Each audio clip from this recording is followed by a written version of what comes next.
മുല്ലപ്പെരിയാർ വിഷയത്തിൽ ശാശ്വത പരിഹാരത്തിനൊപ്പം ടാറ്റയുടെയും ഹാരിസിന്റെയും ഭൂമി പിടിച്ചെടുത്ത് പാവങ്ങൾക്ക് നൽകണമെന്ന് ബി.എസ്.പി. ഇടുക്കി പാർലമെന്റ് മണ്ഡലം സ്ഥാനാർത്ഥി അഡ്വക്കേറ്റ് റസൽ ജോയി.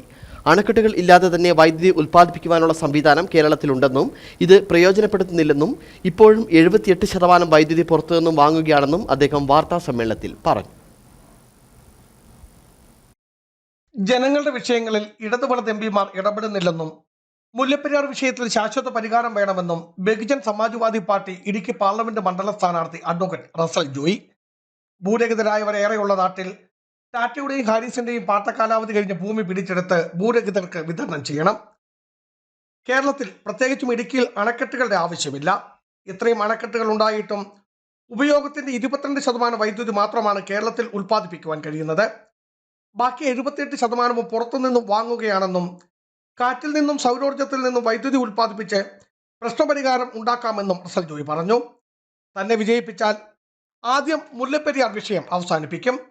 സംസ്ഥാന സർക്കാർ കയ്യും കെട്ടിയിരുന്നപ്പോഴാണ് താൻ കോടതിയിൽ നിന്നും ജലനിരപ്പ് കുറയ്ക്കുവാൻ ഉത്തരവ് വാങ്ങിയത് എന്നും അഡ്വക്കേറ്റ് റസൽ ജോയി പറഞ്ഞു.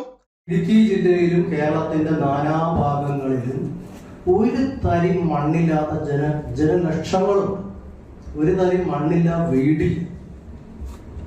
ഇടുക്കിയിൽ ടാറ്റ കൈവശം വച്ചിരിക്കുന്നത് ഹെക്ടർ കണക്കിന് സ്ഥലമാണ്. എന്തുകൊണ്ട് ഈ ഭൂമി സർക്കാർ പിടിച്ചെടുത്ത് പാവപ്പെട്ടവർക്ക് കൊടുക്കുന്നില്ല?